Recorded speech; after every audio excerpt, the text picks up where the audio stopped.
순덕님이 수능 만점자 중에서 좀 특이한 게 일단 잘생겼다라는 거 1박 2일에 잠깐 나왔던 그 영상이 또 와, 수능 만점자 저렇게 잘생겼냐. 서울대학교 경리학과 최우등 졸업을 여러분 거기서 끝나지 않았습니다. 이제 공인회계사까지 합격을.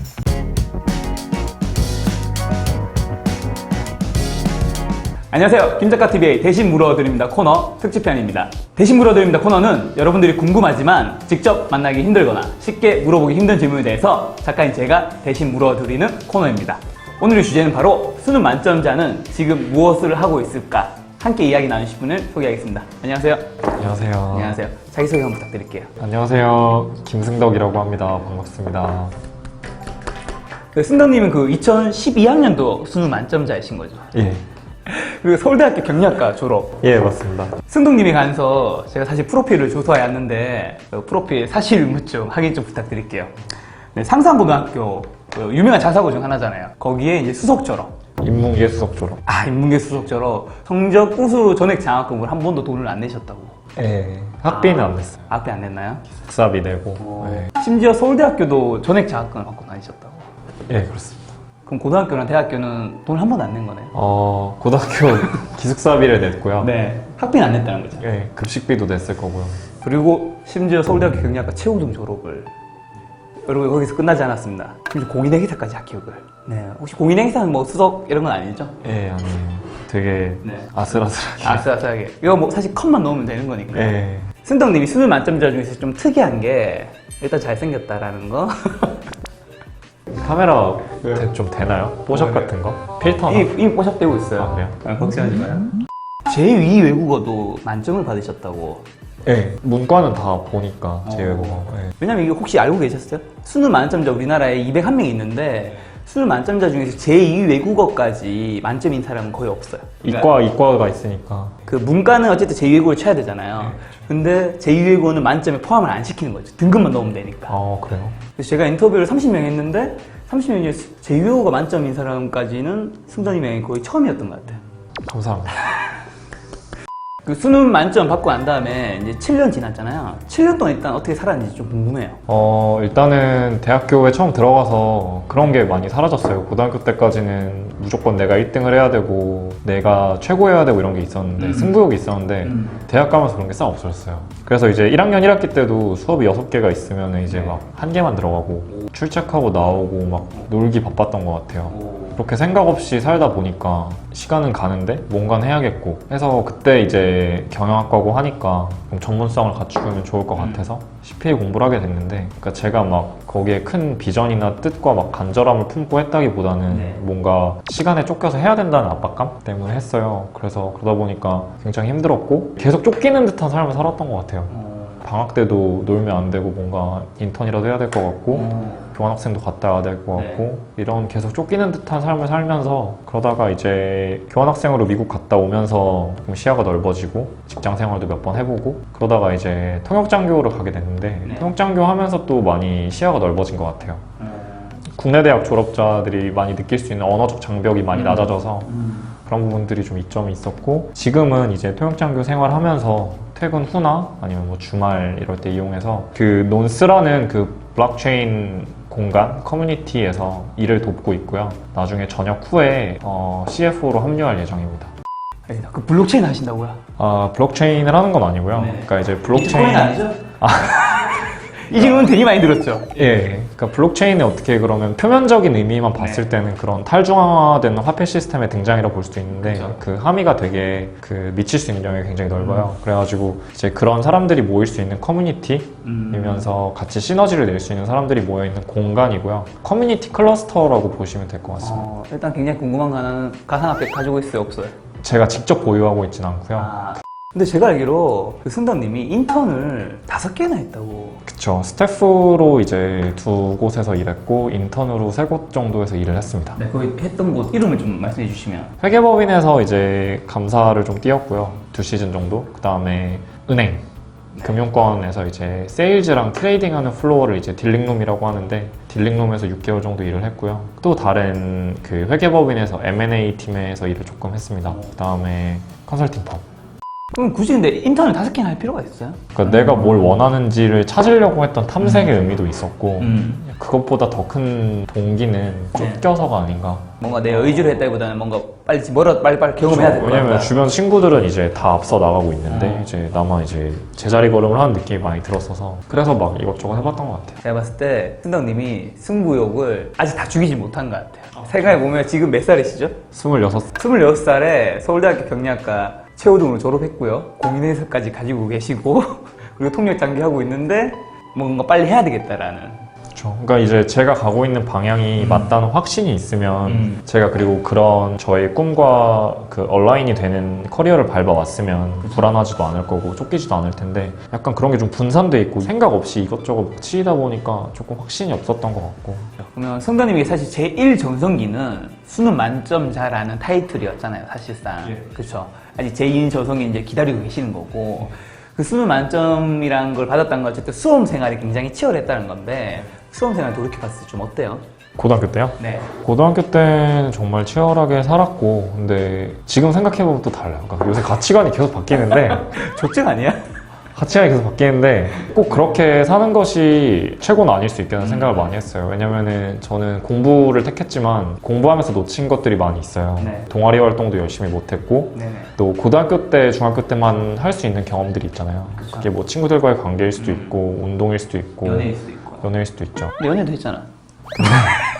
저는 중고등학교 때 같은 추억이 별로 없어서 또 그때 혈기왕성한 나이에 하고 싶은 것들이 굉장히 많을 텐데 그런 것들에 시간을 쏘는 것도 결코 나쁜 건 아니라고 생각을 하고 그래서 저처럼 사는 게 절대 정답은 아닌 것 같고요. 저는 승덕님 방금 전에 그 추억이 되게 공감이 갔던 게 제가 승덕님 비롯해 수능 만점자 30명을 인터뷰했었잖아요.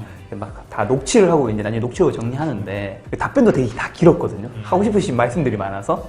근데 모든 질문의 답변이 다 긴데 수험생활을 돌이켜봤을 때 기억이 남는 게 뭐가 남냐라고 했을 때 그 질문에 대한 답변만 너무 짧아. 다들 별로 그때 기억이나 추억이 별로 없다라는 거죠. 그쵸. 맨날 학교, 집 학교, 집이랬을 테니까. 그 녹취록 부분만 비어있는 거 보면서 약간 좀 가슴이 먹먹하다는 느낌? 집필하다 보면 약간 그 수험생의 입장에 저도 약간 빨려 들어간 게 있잖아요. 그런 부분이 있었는데 그때 수능 만점 받고 또 굉장히 핫했잖아요. 우리 승덕님은. 적당히 미지근하게. 심지어 1대 100에도 나왔잖아요. 그때 나갔었죠. 1대 100 나오고 굉장히 TV도 많이 나왔고 1박 2일에 잠깐 나왔던 그 영상이 또 와, 수능 만점자 저렇게 잘생겼냐 뭐 이런 얘기도 막 퍼지고 했었는데 어땠어요? 신기했죠. 그러니까 제가 그런 타이틀이 되게 감사하면서도 부담이었던 게 뭐냐면은 아무것도 가진 거 없는 일개 학생인데 그런 타이틀로 인해서 사람들이 관심을 가져주고 일단 유명해져라라는 말이 있잖아요. 똥을 싸도 유명해져라. 그렇죠. 제가 좋아하는 말인데 그 말 직접 못하는 것 같아서 내가 해줬어요. 일단 유명해져라. 그래서 이게 이제 저 가치관 중 하나라서 그런 부분은 되게 감사했는데 부담도 많이 느꼈죠. 그러니까 제가 가진 능력에 비해서 더 결과가 좋게 나옴으로 인해서 그러니까 제가 갖고 있는 그런 내공은 되게 부족한데 사람들이 기대하는 기대치가 있고 그런 점수치 때문에 사람들이 보는 모습 그것 때문에 되게 항상 부담이 됐던 것 같아요. 지금 그런 것 때문에 좀 더 승부욕도 있고 완벽주의자 같은 느낌이 뭔가 사람들이 나를 바라보는 눈빛이 있으니까. 제가 실제 인터뷰한 분 중에서 가장 치열하고 독하고 완벽주의자가 누구였냐고 물어보면 저는 승덕님이 떠오르거든요. 포장을 잘한 거죠. 그때 이제 완벽주의라는 걸 제가 느꼈던 멘트가 하나 있는데 그걸 승덕님이 좀 직접 얘기해 주시면 좋을 것 같아요. 이때는 제가 네. 뭐 100점은 그 이상의 가능성도 포함하고 이제 99점은 딱 99점이 한계라는 거니까 뭐 100점을 목표로 해야 된다 이런 말을 했는데 지금 또 생각이 바뀌었어요.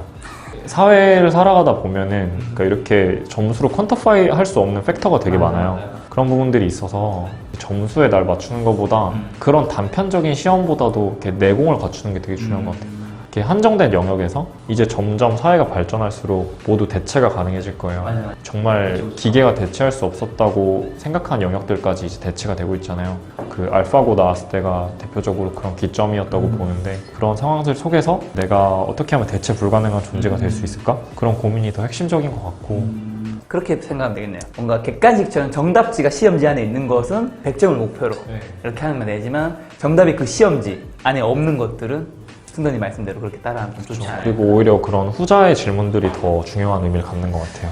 그러면 수능 만점자로서 수능에 대해서 이제 좀 어떻게 생각하세요? 이제 7년쯤 지났으니까 수능이라는 제도에 대해서 조금 더 객관적으로 바라볼 수 있잖아요. 그러니까 저는 수능이란 제도의 가장 큰 수혜자 중 한 명이에요. 그러니까 사람들이 소위 말한 엘리트 코스를 밟아왔고 우리나라 교육제도가 줄 수 있는 많은 혜택들을 누렸는데 개선할 여지가 더 많은 것 같아요. 네.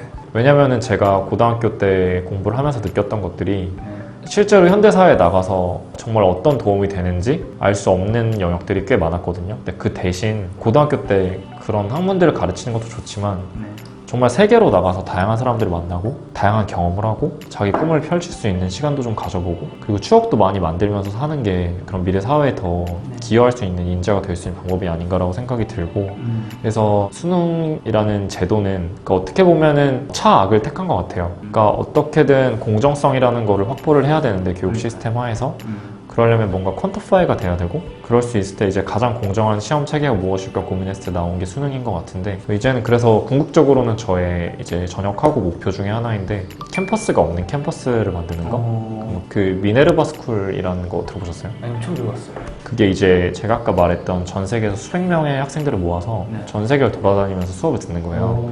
그래서 그런 친구들이 논스에도 왔었고 그래서 그런 친구들이 오히려 젊은 나이에 훨씬 더 많은 경험을 하고 견문을 넓히면서 정말 세상을 바꿀 수 있는 인재들이 그런 데서 만들어지지 않을까라는 생각이 들어요. 그러면 우리나라 어쨌든 지금 제도는 정시와 수시가 있는 거잖아요. 지금은 정시가 3, 수시가 7이거든요.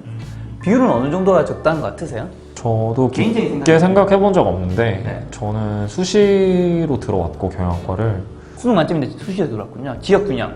네, 지역균형 선발로 들어왔는데 그러니까 이런 제도들 자체는 되게 짜임새 있게 잘 짜여진 것 같아요. 최대한 형평성과 그런 효율성의 중간 지점을 맞추려고 이런 것도 이제 궁극적으로 바뀌어야 된다고 생각을 하고 그래서 저는 이렇게 수시와 정시라는 제도를 부분적으로 바꾸는 것보다는 혁신할 수 있는 제도를 만들고 싶어요. 그럼 그런 제도는 좀 어떤 게 있을까요? 그러니까 아까 말했던 그런 캠퍼스가 없는 캠퍼스들 이제는 솔직히 21세기가 되면서 누가 물리적으로 어디에 있고 어떤 시간대에 있는지는 사실 중요하지 별로 않잖아요. 안 중요해졌죠 이제. 네, 그리고 국경의 장벽이 점점 낮아지고 있는 시대이기 때문에 꼭 정해진 나라에 정해진 장소에서 교육을 받을 필요는 없다고 생각이 들고 그래서 대부분의 교육 시스템은 이제 온라인 교육으로 바꾸고 그 대신에 이제 또 그런 오프라인만 해서 가질 수 있는 그런 가치들은 이제 전 세계를 함께 돌아다니면서 느낄 수 있도록 하는 방향으로 바꾸고 싶습니다. 그건 좀 시간이 좀 많이 걸리긴 하겠네요. 특히나 우리나라 같이 대학을 서열화시키는 걸 좋아하는 시스템에서는 받아들이는 좀 쉽진 않은 것 같아요. 조금씩 바꿔 나가야죠. 그래서 교육 시스템 전반을 혁신하려는 움직임들이 스타트업 분야에서 점점 벌어지고 있고 그래서 논스에서도 논스 아카데미라는 걸 만들어서 그런 흐름에 기여를 할 수 있을 것 같습니다. 그러면 우리나라 특히 교육 시스템에 대해서 굉장히 특이한 것 중 하나가 사교육이 굉장히 심하잖아요.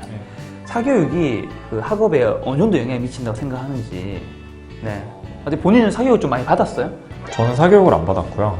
하나도 안 받았어요?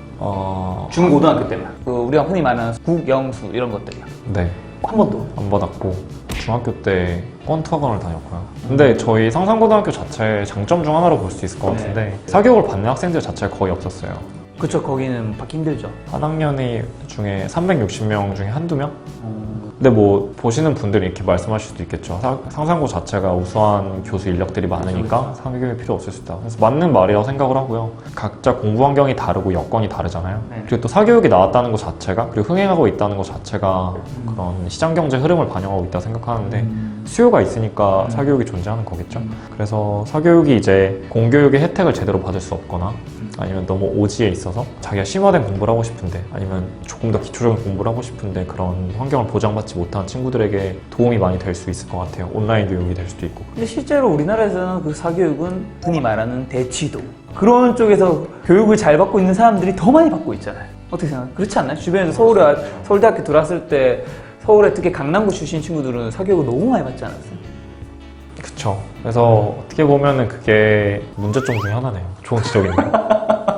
뭐야? 이제 소득 수준이랑 그런 교육 수준이 비례한다는 걸 말씀하시고 싶으신 거잖아요. 실제로는 서울대학교에 들어온 비율도 이제는 잘 사는 사람들이 이어지고 있는 게 데이터로 나오고 있잖아요. 네, 그래서 저도 막 댓글들 보니까 악플들 중에 그런 게 많더라고요. 잘 사는 집에서 제가 그래서 그 댓글에 댓글 제가 달아줬어요. 아닙니다. 굉장히 승덕님 대단한 분입니다 하면서.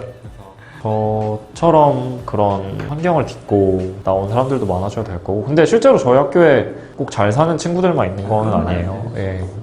근데 중학교 때도 사교육 하나도 안 받았는데 전교 1등 할 수 있어요? 그러니까 이런 말 있잖아요. 그 성공한 사람의 인생은 포장되어서 평범한 사람의 인생을 망친다? 그 말이 있는데 제가 성공한 것도 아니고 그냥 그 수능이라는 아주 작은 영역에서 성공을 한 건데 어떻게 보면 다 운일 수도 있는 것 같고 왜냐면은 그런 학습 능력에서 조금 더 효율적으로 공부하는 방법을 어렸을 때부터 계속 훈련을 해왔고 또 그 부분에 조금 더 재능이 있을 수도 있었겠죠. 네. 그런 이제 정해진 답을 찾아가는 능력? 그런 능력들이 좀 있었기 때문에 내 질문이 뭐였죠? 제가 요새 잠을 못 자고 있습니다. 다음 질문 넘어갑시다 그냥.